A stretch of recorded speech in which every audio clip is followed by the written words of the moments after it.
火炮无人机协同作战，乌克兰特种旅使用国产火炮摧毁俄突击群。曾经不可一世的俄罗斯炮兵部队，如今为何被乌军按在地上摩擦？川普下令美军空袭 F-18出动，摧毁数个据点。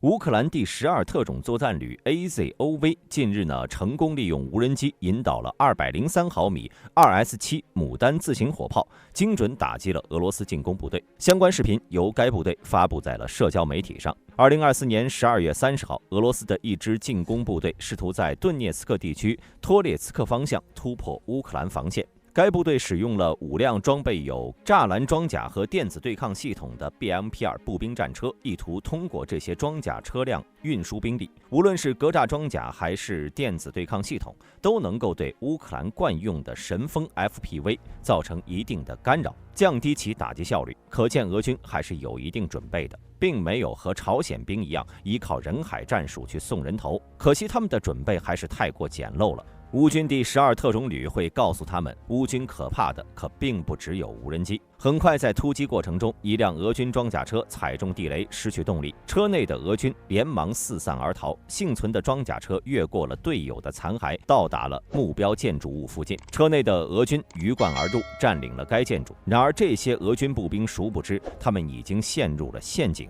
虽然俄军配备了电子战干扰程序，但是碍于工艺，俄军的移动电子战系统效率十分低下。乌军的无人机距离现场不过几百米，却几乎没有受到感染，并且在整场战斗中持续对俄罗斯装甲部队进行了精确侦察，并引导 2S7牡丹自行火炮实施打击。2S7牡丹是一款苏联时期研制的大口径自行火炮，装备了一门203毫米 2A44型加农炮，最大射程可达37.5公里。该火炮的强大火力使其成为了乌克兰军队有效打击敌方重型装甲目标的利器。通过无人机的精确引导 ，2S7牡丹自行火炮对敌方建筑进行了猛烈的炮击，成功摧毁了俄方占据的建筑物。由于203毫米炮弹的巨大威力，即使在掩体里，俄方人员也几乎没有生还可能。这一战果充分展示了乌克兰军队在现代战争中对高科技武器的熟练运用。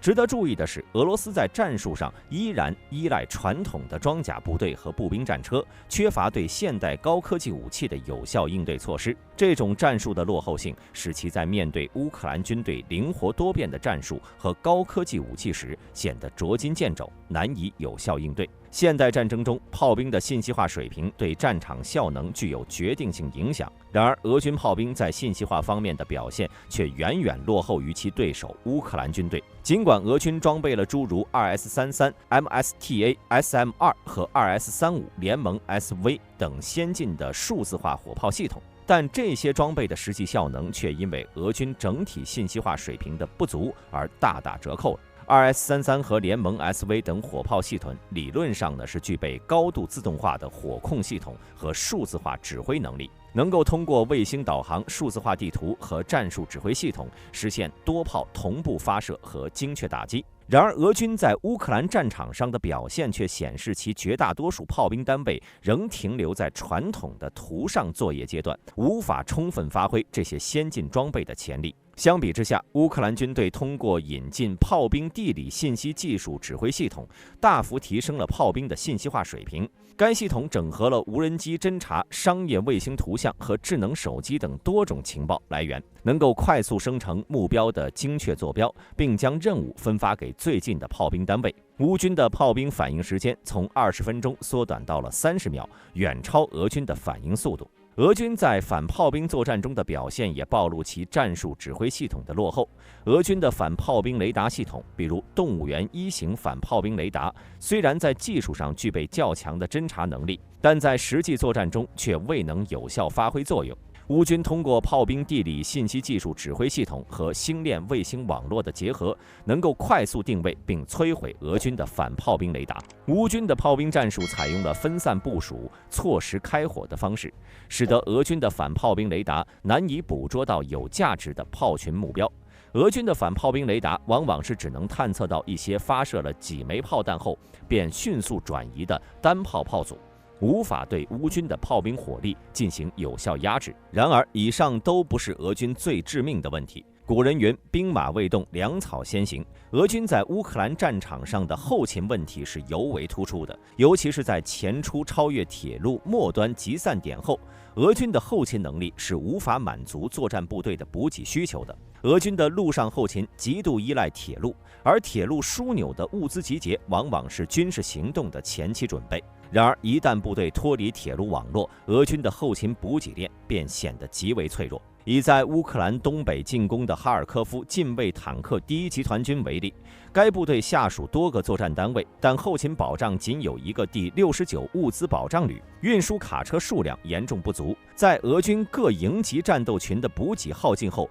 部队不得不丢弃大量的装备和车辆。缺乏油料、车辆故障修理小组跟不上，以及乌军对补给车队的截击，使得俄军的后勤问题雪上加霜。这种后勤困境直接影响了俄军炮兵的作战效能。由于弹药和油料供应不足，俄军的牵引式火炮无法及时部署，自行火炮也无法机动到位，许多火炮在打光弹药后便被抛弃了。甚至包括新锐的 2S33、MSTA、SM2 自行火炮和自行火箭炮。俄军的火炮数量虽然庞大，但在后勤保障不足的情况下，这些火炮反而成为了部队的累赘。反观乌克兰部队，则是一出标准的屌丝主角逆袭的爽文剧情。2014年的顿巴斯战场的硝烟中，乌克兰炮兵部队的窘境曾被刻入历史。笨重的苏制 D20牵引式152毫米榴弹炮在平原上艰难转向，炮手们用光学瞄准镜测算距离，对乌东武装的 T72坦克集群实施低效的直瞄射击。而彼时俄军呢，是以营级战术群为核心，将 2S19 姆斯塔 S 自行火炮和动物园 EM 反炮兵雷达组成了猎杀网络，精准摧毁乌军火力点。这场被西方称为最后一场工业化战争的冲突，暴露了乌军炮兵在信息化和机动性上的双重短板。痛定思痛，乌军启动了炮兵2030改革计划，核心是构建以阿赫罗梅特地理信息技术系统为神经中枢的指挥体系。该系统整合了北约制式战术数据链，可以将无人机、地面侦察组获取的目标坐标实时传输到炮兵阵地，将传统需要20分钟的发现打击流程压缩到3分钟。到2021年，乌军70%的炮兵营完成了数字化改造，老旧的 2A36 风信子加农炮加装了海燕 M2 火控计算机，射击误差从300米降到了50米以内。当俄军坦克集群再度压境时，乌军炮兵已非无下阿蒙。美国提供的90门 M777 超轻型榴弹炮配备了 LINAPS 惯性导航系统，可以在2分钟内完成架设、开火、撤离的这个全流程。德国的 PZH2000 自行火炮凭借每分钟3发的爆发射速，在哈尔科夫反击战中创下了单日摧毁12个俄军弹药库的记录。法国的凯撒车载炮的40公里射程，配合神箭制导炮弹，成为狙杀俄军指挥车的幽灵杀手。北约装备带来的不仅是硬件升级，更是战术思维的颠覆。乌军将西方火炮融入游动炮群体系，每个4门制的 M777 小组配备2辆装甲侦察车和1套反无人机电子战设备，依托星链终端接收目标数据，实施打一炮换一地的游击战术。2023年赫尔松战役中，这种模式呢，使俄军动物园雷达的侦察效率下降了60%。相比之下，俄军仍然依赖数量优势和传统火力覆盖。其主力 2S19 火炮虽然配备了格罗纳斯定位，但是缺乏自动化指挥系统，需要旅级指挥部协调射击，反应时间长达15分钟。乌军呢，则通过无人机、卫星、火炮3位一体网络，在扎波罗热方向实现了平均每摧毁1个俄军目标仅消耗8发炮弹的效能，而俄军需要22发。更具象征意义的是，乌军利用 M142海马斯火箭炮和 M777的组合，在2024年克里米亚大桥袭击中精确命中了桥墩结合部，展示出外科手术式打击能力。这种战法在2014年的乌军眼中无异于天方夜谭。尽管乌军炮兵完成了蜕变，但挑战犹存。西方提供的精确制导弹药仅占乌军消耗量的18%，多数战斗仍依赖苏联库存的普通炮弹。此外，北约装备的维护依赖波兰和立陶宛的维修中心，前线部队常因为备件短缺导致火炮趴窝。这场跨越了8年的炮兵进化史，既是乌克兰军事改革的缩影，也折射出现代战争中算力比口径更重要的残酷法则。当俄军仍然在用钢铁洪流碾压战线时，乌军正在以数据链为攻、卫星为眼，书写小国炮兵逆袭的新范式。2025年2月2号，美总统特朗普宣布，已经下令美军对索马里境内的极端组织目标实施精确空袭。这是特朗普自1月20号开启第2任期以来的首次对外军事行动，也是美军首次使用有人驾驶战机对索马里极端组织目标进行打击，标志着其反恐战略的重大调整。这次空袭由部署在红海的哈里杜鲁门号航母战斗群及其搭载的 FA-18EF 超级大黄蜂战斗机来执行，目标是锁定在索马里邦特兰省巴里地区的卡尔米斯卡特山脉。该地区是极端组织在非洲的重要据点之一，武装分子利用复杂的洞穴网络储存武器，并且策划跨境袭击。五角大楼证实，空袭摧毁了多个极端组织指挥中心和训练营地，包括消灭了高级指挥官在内的数十名武装分子，未造成平民伤亡。特朗普在社交媒体上宣称：“我们找到了他们，我们消灭了他们。”他还嘲讽前总统拜登的反恐政策软弱无效，强调这次行动展示了美国力量的回归。这次空袭是美国从2023年重返索马里以来的最大规模行动。2020年12月，特朗普曾下令撤出了索马里700名士兵，但2022年5月，拜登政府以反恐形势恶化为由，重新部署了约450名特种部队及支援人员。目前，美军在索马里的主要任务是协助索马里国民军打击极端组织及与其有关联的多个武装力量。分析人士指出，特朗普选择这时发动空袭，旨在兑现其竞选承诺中的强硬反恐主张，同时为2025年中期选举造势。索马里极端组织虽然规模较小，但其与中东核心组织的联系及跨境活动能力，使其成为美国非洲司令部的重点关注对象。这次行动创下了多项纪录。首先，这是特朗普第2任内首次对外军事打击；其次，美军首次使用有人驾驶战机而非无人机对索马里极端组织目标实施空袭；第三，这是哈里杜鲁门号航母从2024年部署中东以来首次参与非洲之角的作战任务。美国防长皮特高斯表示，空袭显著削弱了极端组织在索马里的行动能力，但未透露是否会有后续行动。军事专家认为，美军可能加大对索马里极端组织的情报搜集力度，并考虑和埃塞俄比亚、肯尼亚等区域盟友展开联合行动。索马里政府尚未对空袭发表正式声明。这次空袭不仅标志着特朗普政府反恐战略的转向，也为非洲之角的地缘政治格局增添了新的变数。随着美军在索马里的持续存在，地区安全形势或将进入新的紧张周期。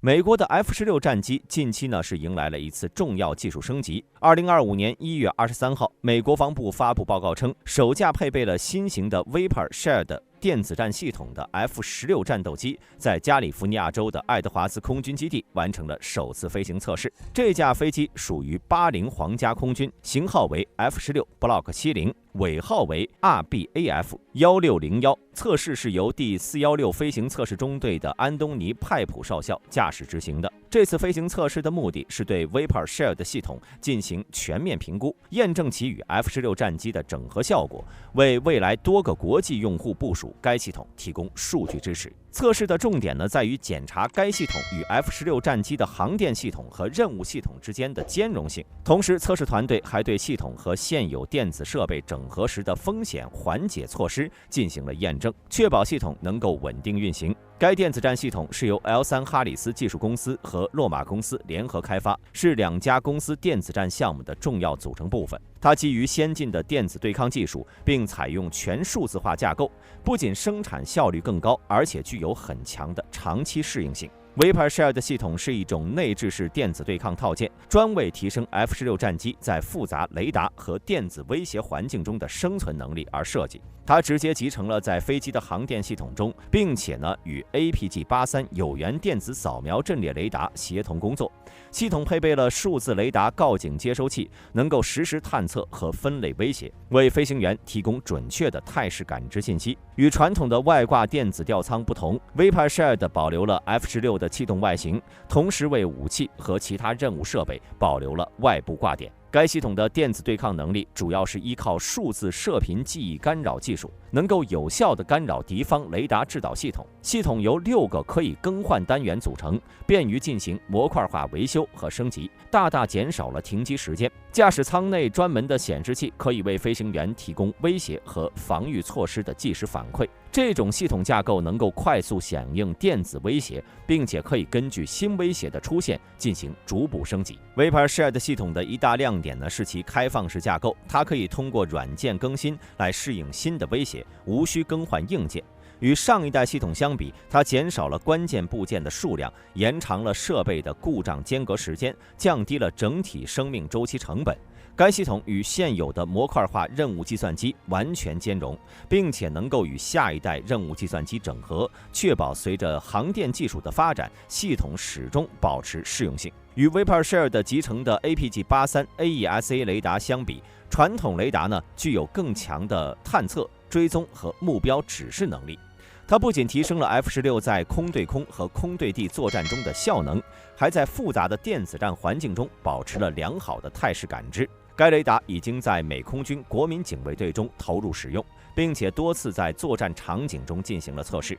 包括巡航导弹防御演习。在守护盾牌2002演习中APG-83是成功探测并且追踪了模拟的巡航导弹威胁，展现了其强大的目标探测能力。Vapor Shield 系统装备计划给6个已经确认的国际客户，包括巴林、保加利亚、约旦、摩洛哥、斯洛伐克和台湾地区。此外美国还在与第7个潜在客户进行谈判，预计未来将有168架的新型 F-16战机配备该系统，同时也在研究为老旧机型升级的可能性。波兰已经获得批准，对其48架 F-16CD Block 52加战机进行中期升级，升级方案可能包括该系统或者类似的电子战系统。F-16 Block 70型战机经过了一系列结构和航电升级，使其服役寿命延长到了12000小时。该机型配备了 APG-83 雷达、增强的任务计算机和更新的武器系统整合能力。